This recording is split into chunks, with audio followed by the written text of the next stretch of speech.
So my scene's going to be pretty basic here. Let's check the audio. Alright, that looks good. So I'm not gonna do too fancy of a camera move. I think really I just want to maybe make a sort of closer up camera angle, because I don't want to necessarily show off like how kind of barren my room is. That might not really look too good on a client job. If this was really what I was presenting, to my client, I wouldn't want to say like, well, I've got this huge empty room, like I kind of suck, like sorry, I missed work, like oops. You can't really do that. So in this case, like I would want to work around my shortcoming by making up for it with kind of a closer up camera angle, maybe something a little bit more dynamic as far as the camera animation goes. So I will just kind of start this off and make a camera. And again, I want to check the little camera active button, the little white check mark. Turn that light off for you guys. So now that I'm in my camera, I can start kind of positioning where I think I want the start of my camera to be. So maybe something a little, sort of a little further away than like this. And it's a little hard for me to see, just for whatever reason, the texture on my wood chair and my wood floor they're both showing up black in my viewport, which is a little annoying. So that I can actually kind of see what I've got to work with, I'm going to switch my display from the normal shading mode to the hidden lines mode. And this is just more of a basic wireframe mode. And this is going to allow me to kind of see where the bottom of my chair legs are, because at least before, for whatever reason, it was a little hard for me to see where my chair was. And I want to make sure I show off all the aspects of what I have modeled. So I think somewhere kind of close like this. I don't want to do anything obnoxious like a Dutch angle camera move. This isn't some action photography scene. It's pretty basic, so we'll keep this relatively simple. So I'm going to set my first keyframe, I think. I'm just going to go to the coordinate tab of my camera, and I will enable all these keyframes. We remember our kind of 4-step process for keyframing is start at the first frame, and then activate all your keyframes. And then I'm going to come along to the end of my scene, so 150 frames, about 5 seconds. And I think I'm going to maybe kind of zoom in. I'm going to kind of zoom in on my dresser drawers. This isn't, like I said, too complex of a scene, but probably the most detail I have is the drawers to these desks. And if I open up this group, I can see that I can maybe pull out one of these. Maybe I'll pull out the middle. Oopsies. I'll pull out the middle drawer. So I've got my drawers kind of grouped together.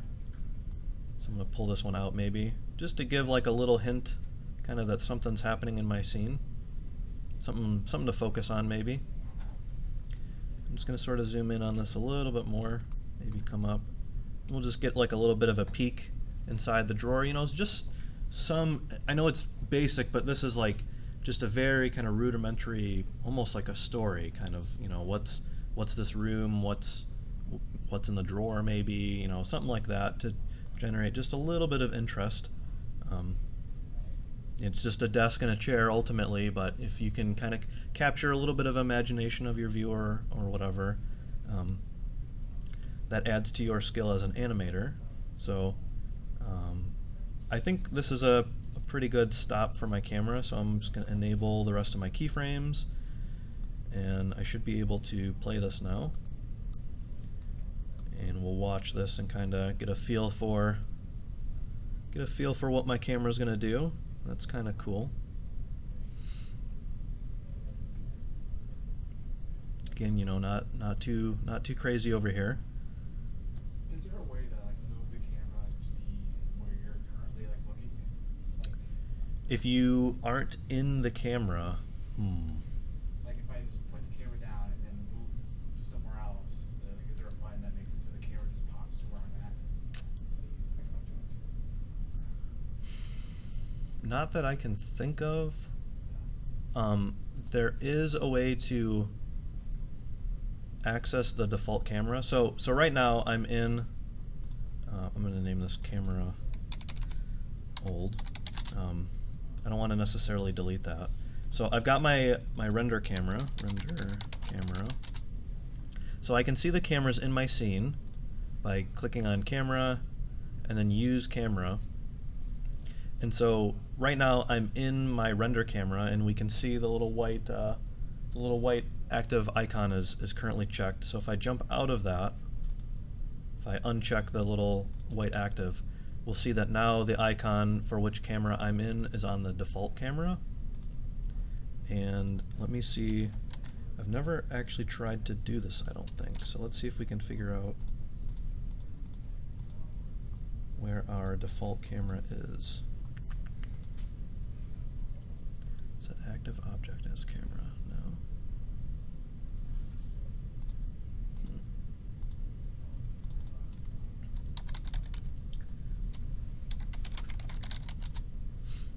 So this is possibly a good instance where we can use the help documentation, just accessible by clicking the help button. So we know the name of what we're looking for. This is kind of like a rudimentary Google search, kind of. And the internet doesn't appear to be working. Interesting.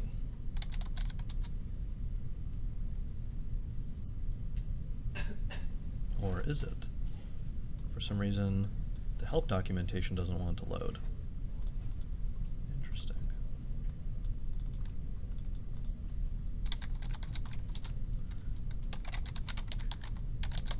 So let's see if we can figure this out.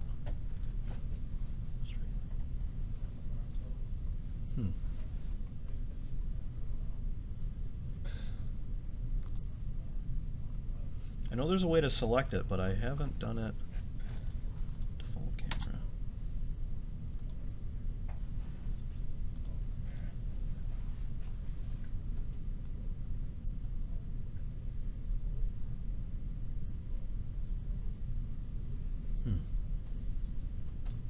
Interesting.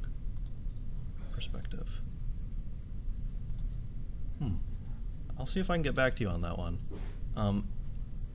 Off the top of my head, what I would do, if you make a new camera, that new camera will be in the position that your camera is at, and from there, so let's just say I move my camera, right? If this is, let's just say this is my new camera angle that I want, but I want to I could copy and paste this information. I could go to the different position and rotation values and copy these from this new camera over to my main camera. I just force it out. Yeah, so you could do that. But let's jump back on track real quick. So I'm pretty happy with this camera move, I think. So now we've got our camera, and we don't have any lights. If we change back to the normal shading mode and we click render, this looks super awesome. This is definitely high quality stuff here. So let's add some lights, and we remember that we can add our light from under the little light, create a light. So in this case, I'm going to use area lights. I'm not going to use a spotlight because I'm going to want to simulate kind of like an overhead fluorescent light, like maybe lights that are in this room, or the sort of lights that are in the hallway, or maybe like a window. And those are lights that have a physical kind of size and shape to them. We can sort of see this area light here. It's currently a square, but I could change that if I go over to I think it's the Details tab. Yeah, right now it's set to rectangle, so I'm going to try to change this to disk, perhaps, and we see that now it's a circle light. So with my light selected, I jump to the Details tab, and then it's, oops, didn't mean to keyframe that, it's just area shape.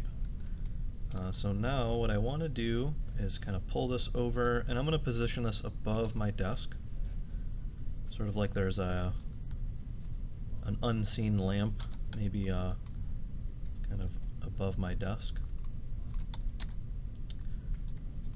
So it's important to note which way you're aiming an area light, much like when you're aiming a spotlight. The area lights and spotlights will aim along their z-axis, which is the blue handle. When we can remember which one's which, the bottom corner of our viewport here. And this is a pretty ubiquitous thing in all 3D programs, that the y-axis is green, the red axis is x, and the blue axis is z. So I'm going to aim this light down, because I'm kind of simulating an overhead lamp kind of look. How are you rotating it? So yeah, right now I'm using my move tool, which is just E, and I can move this around, and then when I want to aim it, I hit R to switch to my rotate tool. And then in this case, I want to pull it in this red axis, because I want to sort of spin it so that it's aiming down at my desk. I probably should edit how tall my ceiling is, because this is a little tall of a room. So the tabletop of this desk would, maybe be just below kind of your belt or waist level. So this is maybe a little bit more accurate proportion. So I'm gonna now move my light up a little bit, closer to the ceiling, now that the ceiling's not so far away. Just make it a little bit more realistic, kind of. And if I jump into my camera, I can see, let's see what this first light has done to our scene. So not a whole lot, but we are starting to get some shadowing now. Kind of the back side of this chair and the side of this table have a little bit of shadowing, whereas if I disable that light, you'll see that kind of everything is lit up a bit differently. Because if you don't have any lights in your scene, there is still a default light that Cinema 4D is gonna activate, and you can find the evidence for that by going to your render settings and then going to options, and then here is the default light, and that's, you can see it's checked on. So if I uncheck it, we'll see that now everything's black. There is no lighting at all in the scene, but if we turn that light back on, I'm going to name this overhead light. We can see that this is now where we're now back to where we were, which is good. So there's a couple settings that I want to edit in this overhead light. We can see that there is some shadowing on the objects themselves. If this light is kind of overhead, it's going to be difficult for the light to reach sort of the bottoms of these legs, because they're underneath the desk. But we would expect some sort of shadows to be cast by the desk down onto kind of this section here, underneath the table and sort of below the chair. And we're not getting any of that shadow casting, because we can see on our area light, our shadow, we don't have any shadows, because right now it's set to none, which is not ideal. We're going to want to change this to area. If you're using an area light, generally you want to use area shadows. They kind of just go hand in hand. So now we can see it's a little extreme, but now this desk and the chair are casting shadows on the objects that they're obstructing, which is a little bit more realistic, but it's probably a little bit too much shadowing, and we can actually sort of just dial this down a little bit. by going over to the shadow tab, and the density, we can lower this density maybe. Let's just see what 50% looks like. That might be a little bit too low, but we can, we can still see now underneath the table. We wouldn't expect if this scene was kind of lit, if this was a room that was lit like by daylight, maybe like your bedroom or your living room in the middle of the day, there would be other light kind of around in the scene. We wouldn't expect the shadows to be, pitch black, so to speak. So if we just kind of play with this density value, we can get something. This is maybe a little bit more appropriate. It's definitely giving more of a light and dark feeling. There's more contrast to our shadows, but it's not so overwhelming. When this was at 100, it was like this table is a black hole, just absorbing all the light.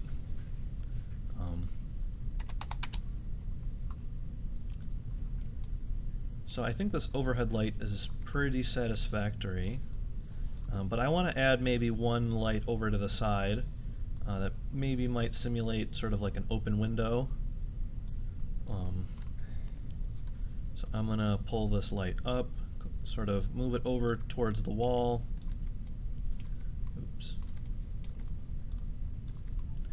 It's a little hard sometimes to move when you've got objects in the way. So I'm going to spin this 90 degrees off to the side. And when you're rotating something, it's a little hard. It's a little hard to see these numbers with the default, but hopefully you'll see what I'm talking about.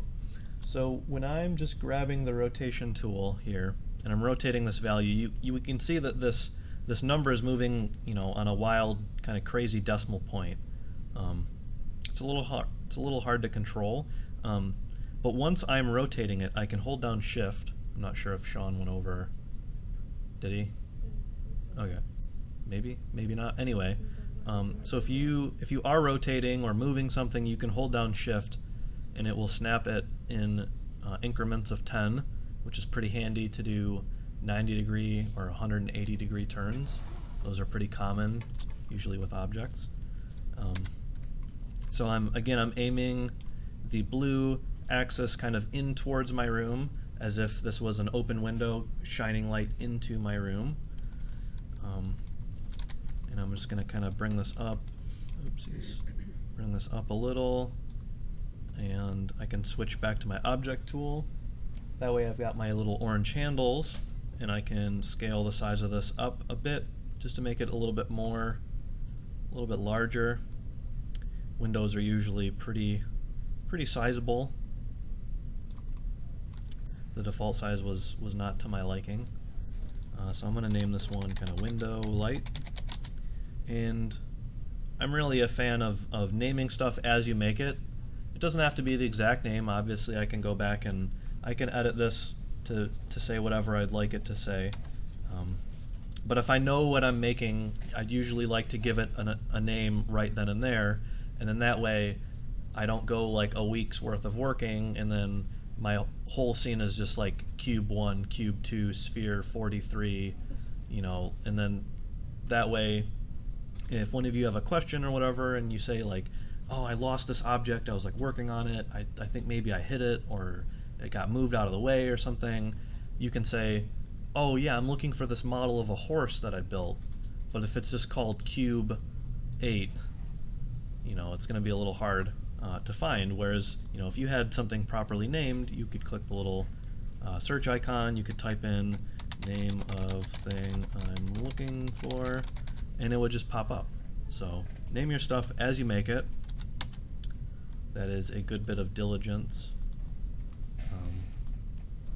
So I'll just shut up with that rant and get back to this light. So again, on this one, I'm going to enable area shadows, and I'm going to adjust the color temperature of this ever so slightly. I think I'm going to make it a little warm, and you're probably not going to be able to tell off of the projector, but if you see these values, we've got just a tiny little bit of orange in here. I'm thinking sort of like a midday a midday light, which would be pretty accurate to that color. So if we kind of zoom in a bit on our camera, we can render and see what this looks like.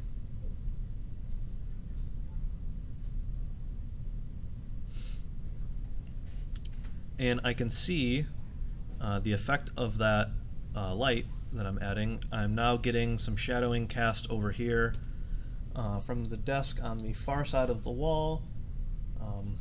Can't really see it on the projector, but I can see it on my monitor. I've got some small shadows here from the drawer knobs. I'm also getting a little bit of shadowing on the far sides of these table legs, so just a little bit, just a little something more to break it up.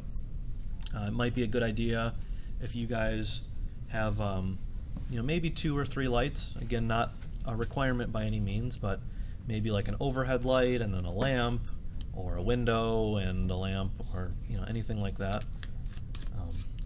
Adding more lights that add more shadows and kind of more interest and contrast to your scene is usually not a bad thing. Obviously, you can overdo it if you add 80 lights into your scene and it looks like a rave, or maybe maybe rave in your bedroom, and that's the desk you're making. If your scene fits that theme, then make 85 lights. Don't tell me to stop you. That might be excessive. I might cut you off there.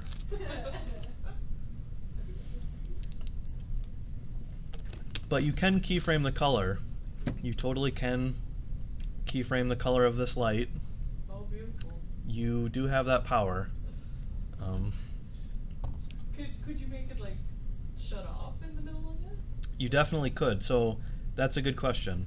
Let me turn off my overhead light and just render. So this is just rendering with that light that's sort of behind where my camera is, that's representing my window. Yeah.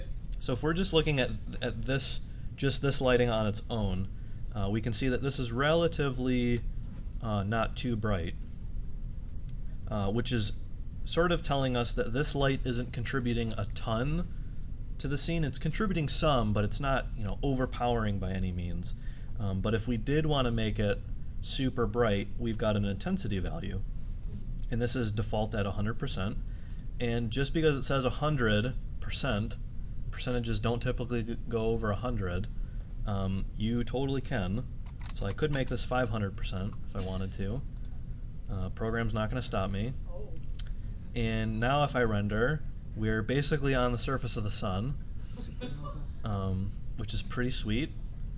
You totally could keyframe your intensity value as well. I mean, you could. I'm not instigating anyone by any means, but you definitely can. If you say I had like a small little desk lamp, the power of that is probably not going to be 100% in relation to like an overhead, like a full-size room light. So if I made, maybe a small little desk lamp, that might only be 25 or 50% intensity, because otherwise it would cast like a really bright, light on the tabletop of my desk. We can sort of just see what that would look like. Let's just pretend that there's a lamp modeled in my scene. So again, let's just pretend. But let's just say it's sort of a lamp that faces downwards.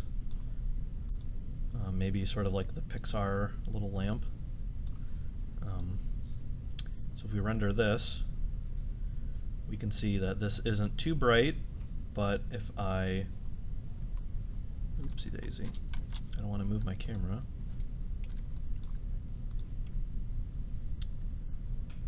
If we had other stuff modeled, you can sort of get a hint of it. There's like this weird sort of shadowy line on the wall.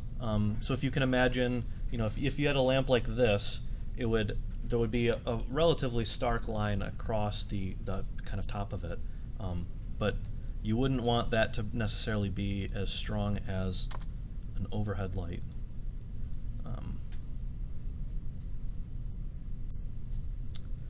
So let's just get back on track real quick. So my window light, again, yeah, I wanted to maybe bump that up. I want to see what 150% looks like. I like the shadowing that it's giving me, particularly along this far side of the wall, but I don't like how bright it's making my chair.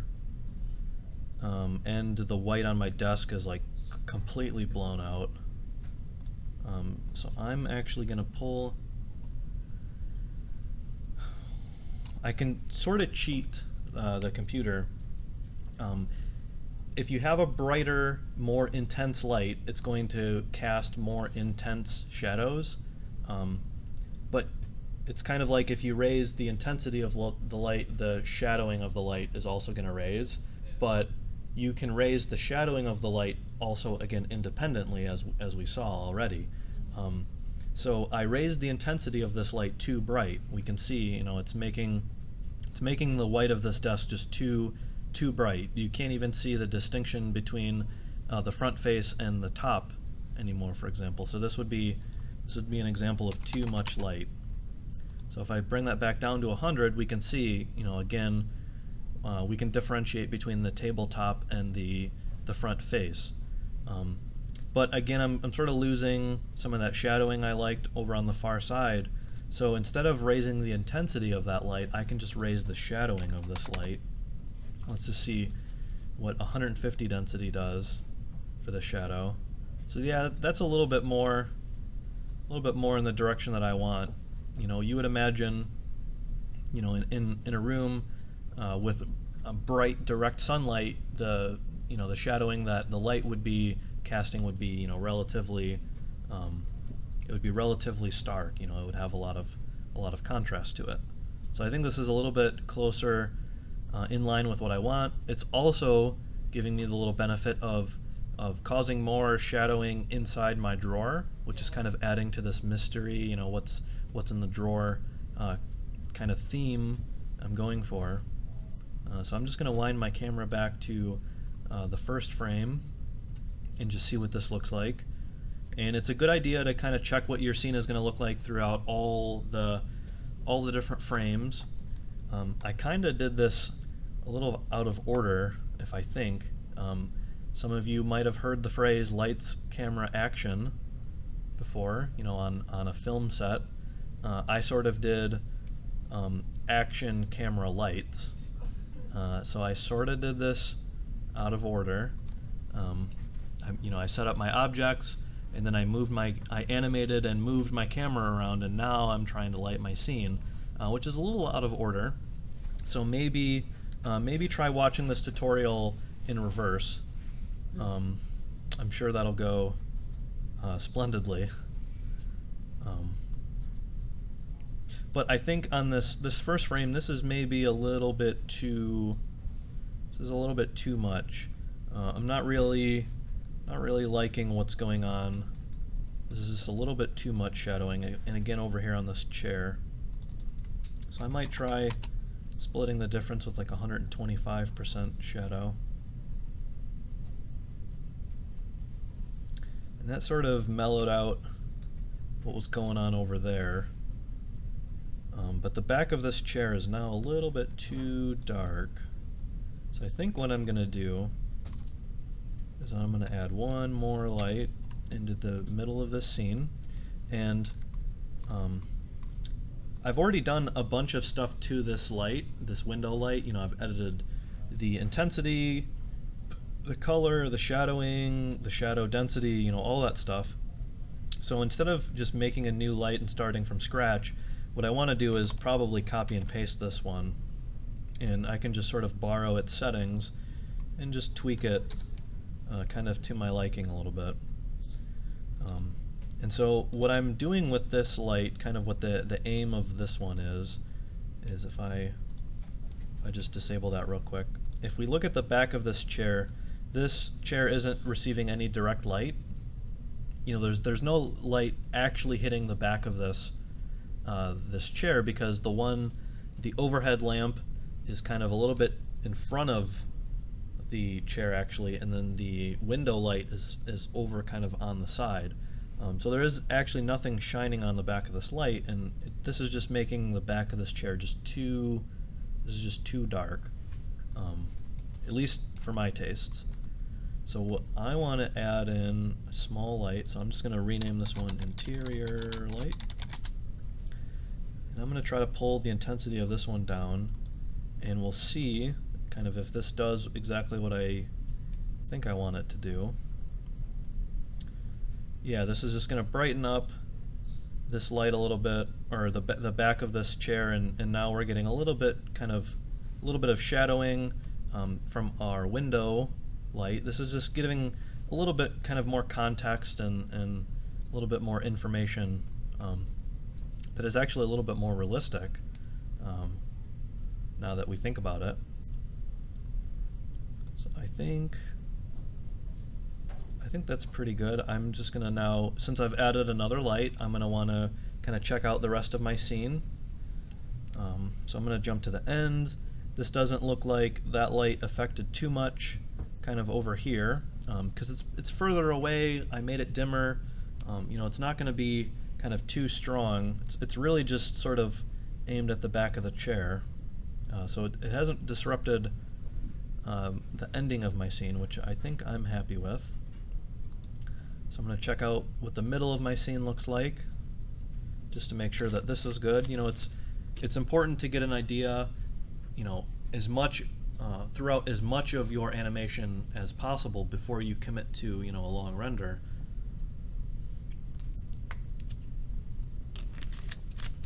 Because we can see, well, it'll be a little hard for you to see because it's obstructed, but in the bottom left corner of my interface, it'll have a number with seconds or minutes or whatever, and that was how long it took to render that frame, and this says it took 17 seconds to render one frame, which isn't blazingly fast by any means.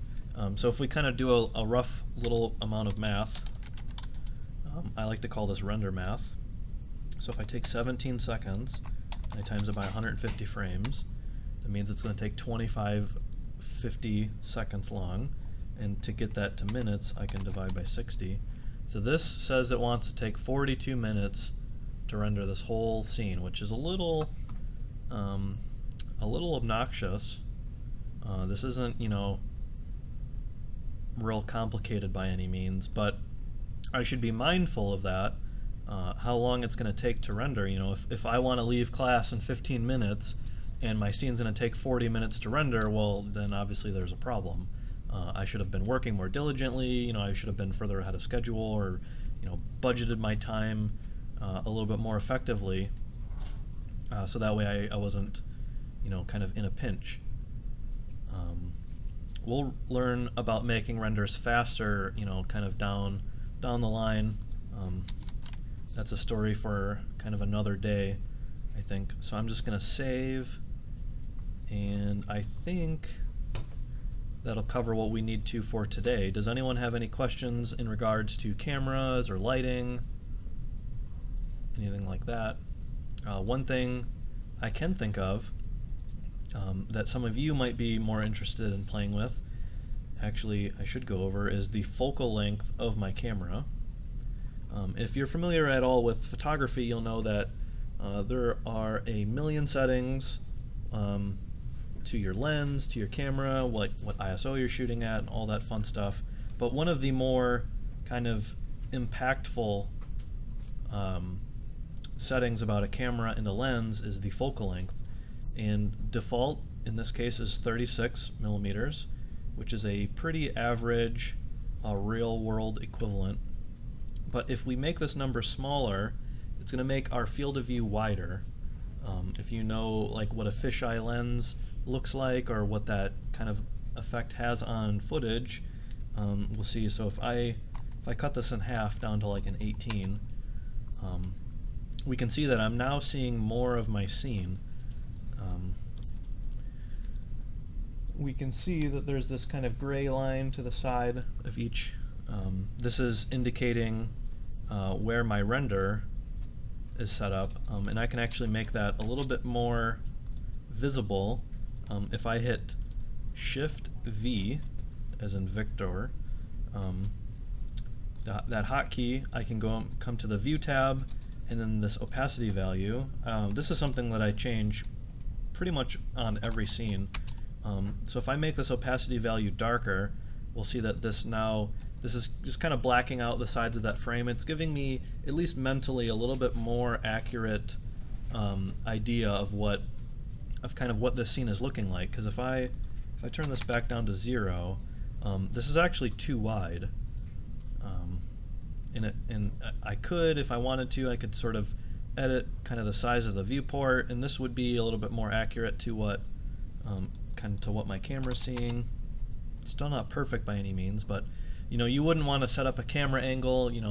Say you had your desk and then a couch over to the side, and you wanted to animate your camera looking over to the couch, but if you messed up and you didn't animate your camera looking over to the side enough, and you didn't see the whole couch, well then you didn't necessarily accomplish what you wanted to with that camera animation. So it's important, I think, to change the setting so that way you get a little bit more accurate kind of an idea.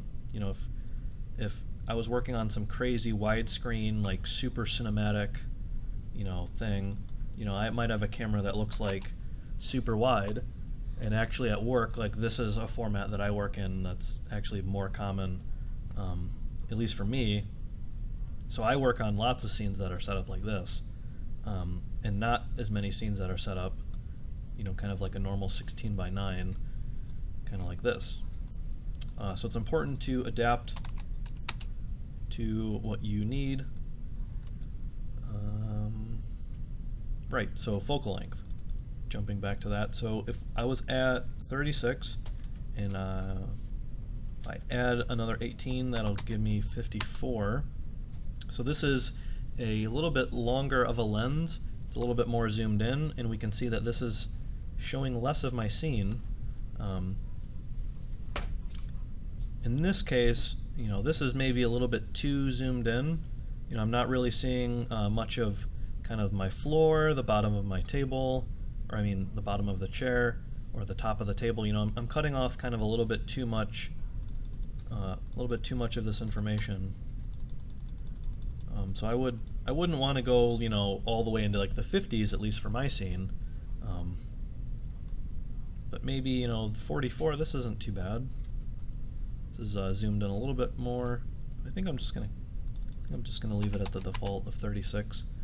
But that might be something that you'll want to play with as you are setting up your camera animation. If you have like a bigger scene with more objects, you might want to have a smaller focal length so you're seeing more of your scene. You don't want to animate your camera like flying around the room, like spinning around like a top, or like it's some action movie with jump cuts and all that awful crap that people apparently do in movies all the time now. Just something sort of gentle. We can save our crazy camera angles for other projects in the semester. So I think that'll wrap up what I need to cover for today. Just lastly, and this is an important thing that we'll want to set up in our render settings, is the output settings. I believe we went over some of this stuff on our first day using the program, which feels like forever ago. So in our output, we want to make sure that we set our width and height to 960 by 540. And that's an important number. You'll want to take note of that. That'll be a number that pretty much reoccurs throughout the rest of the semester. If you are good at math, you may or may not recognize that that is half of 1920 by 1080, or 1080p, kind of, which is a common resolution. So kind of the purpose of 960 by 540, which is half HD, is these computers aren't these aren't supercomputers here at the school, and we've got kind of time constraints. We've got to share our resources with everybody else, so we render at half the size, just so that stuff goes a little bit quicker. And then it'll be important that I set my frame range to all frames, because I want to make sure, at least in my case, that I render all frame 0 all the way through to 150. You're free to make a camera animation that's longer.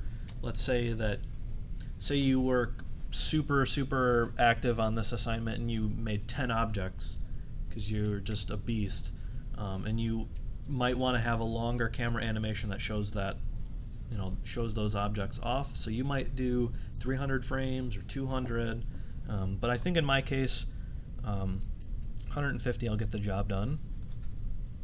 And then if I jump down to anti-aliasing, I'm going to want to set this to best. And I don't have to mess with anything else throughout here. Best will be good enough for our case.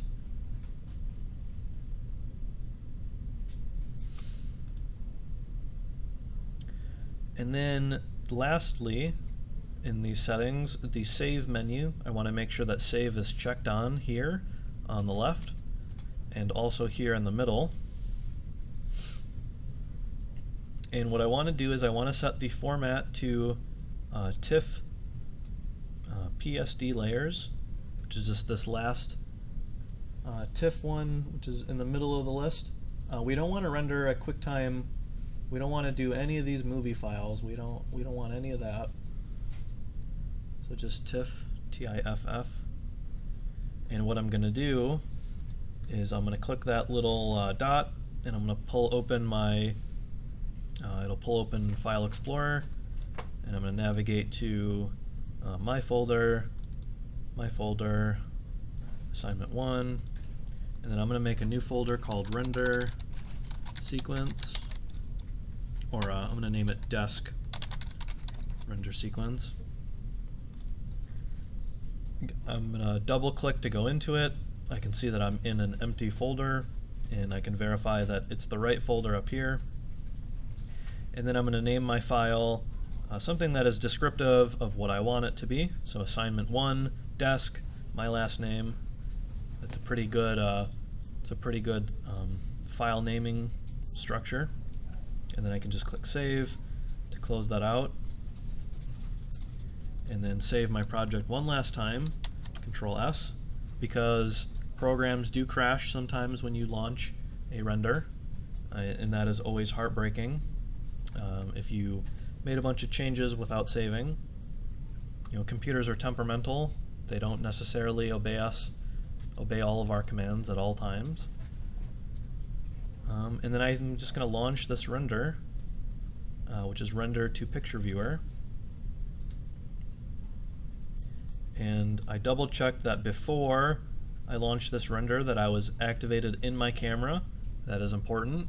You want to make sure that you are rendering from the camera that you animated. You might spend a lot of time really making a cool camera animation, and then if you don't check it on, it's not going to render. That would be a bummer. So I'm just going to leave this, like I said, on my little bit of render math. This looks like it might take about 40 minutes to complete. Might go a little bit quicker than that. We'll see. So I'm not going to expect you guys to sit up here and watch that. That would be torturous. So I'm going to stop the recording here. And next class we'll go over how to make this into a movie file and turn it into the server.